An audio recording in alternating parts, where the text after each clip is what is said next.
बिस्मिल्लाहिर्रहमानिर्रहीम। अस्सलाम वालेकुम वरहमतुल्लाहि वबरकातुहू। Welcome to my channel Fauzia food creation. आज मैं आपके साथ पेशावर और कोयटा की मशहूर ट्रेडिशनल मटन रोस्ट या नमकीन गोश्त की रेसिपी शेयर कर रही हूँ, जो कि बहुत कम स्पाइसेस और बहुत ही कम मसालों और बगैर घी या ऑयल के तैयार किया जाता है। तो हमारे यहाँ जो नमकीन गोश्त तैयार किया जाता है तो वो थोड़ा सा डिफरेंट होता है, लेकिन ये रोस्ट बगैर पानी के बगैर ऑयल इसी की अपनी ही चर्बी में तैयार किया जाता है।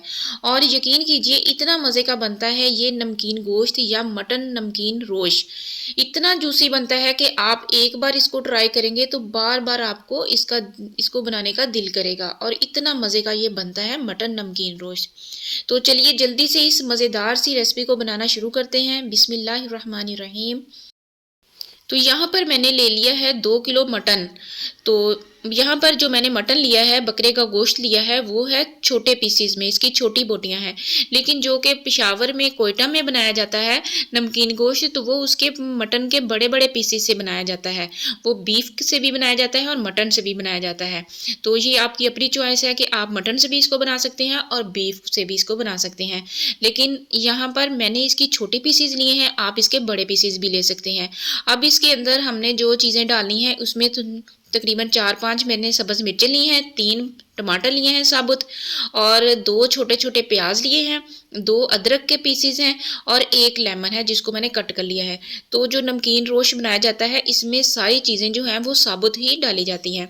तो यहाँ पर मैंने लहसुन लिया है, ये भी इसके ऐसे ही साबुत पीसीज लिए हैं। और यहाँ पर मैंने आलू लिए हैं 4 अदद छोटे साइज़ के, इसको मैंने छील लिया है। तो आप इसको छीले बगैर धो के वैसे भी आलूओं को रख सकते हैं इसके अंदर। तो सबसे पहले हमने यहाँ पर एक बर्तन ले लेना है, एक पतीली ले लेनी है। तो मैं पतीले के अंदर यहाँ पर नमकीन गोश्त जो है वो बना रही हूँ। लेकिन जो कोयटा में पेशावर में बनाया जाता है वो उसको जो कच्ची हांडियाँ और कच्चे बड़े बड़े जो उनके पास पतीले टाइप के होते हैं, बर्तन होते हैं, उनमें बनाया जाता है। तो यहाँ पर लेकिन मेरे पास वो कच्ची हांडी जो है वो अवेलेबल नहीं थी, तो मैंने यहाँ पर इसको पतीले के अंदर किचन में बना रही हूँ। तो और कोयटा में जो बनाई जाती है वो कोयलों पे बनाई जाती है, लेकिन यहाँ पर हम इसको किचन में गैस के ऊपर चूल्हे पे बनाएंगे। तो इस तरीके से आपने सबसे पहले नीचे जो है वो आलू जो है हमने लिए वो सेट कर देने हैं। उसके नीचे आपने चर्बी रख देनी है, फिर उसके ऊपर आपने गोश्त को की तह लगा देनी है।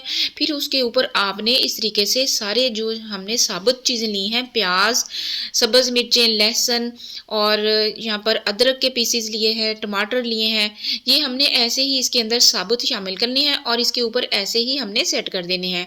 और इसके ऊपर सिर्फ मैंने यहाँ पर तकरीबन थोड़ी सी मैंने यहाँ पर काली मिर्च ली है, वो भी साबुत ली है, वो हमने इसमें ऐसे ही शामिल कर देने हैं। तो इसको भी हमने पीस के नहीं डालना, क्योंकि नमकीन रोस्ट जो स्पेशल कोयटा में पेशावर में बनाया जाता है वो इसी तरीके से बनाया जाता है। उसमें कोई भी चीज़ जो है वो ग्राइंड करके या कट करके नहीं इसमें ऐड की जाती।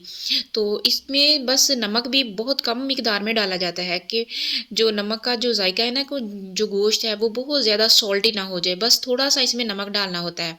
तो यहाँ पर मैं एक छोटा सा गिलास जो है पानी का इसमें डाल रही हूँ। लेकिन जो कोयटा में और पेशावर में बनाई जाती है उसमें बिल्कुल भी इसके अंदर पानी नहीं शामिल किया जाता, क्योंकि वो कच्ची हांडियों में कच्ची बड़ी बड़ी जो उनके पास होते हैं साइज़ के पतीले टाइप के, उसमें बनाया जाता है। तो उसमें फिर वो पानी नहीं डालते और इसी के अपने गोश्त के अपने पानी में के साथ ही इसको बनाया जाता है, पकाया जाता है।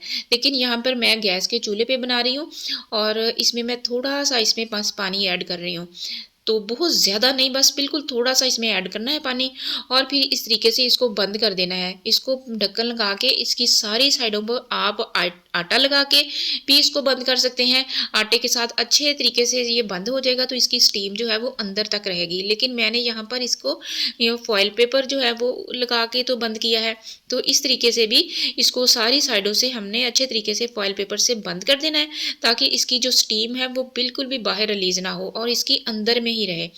और सबसे पहले हमने यहाँ पर इसका फ्लेम जो है वो हाई रखना है और या फिर मीडियम कर देना है। तो इसको हमने तकरीबन 5-7 मिनट हमने इसको पकाना है मीडियम फ्लेम पे।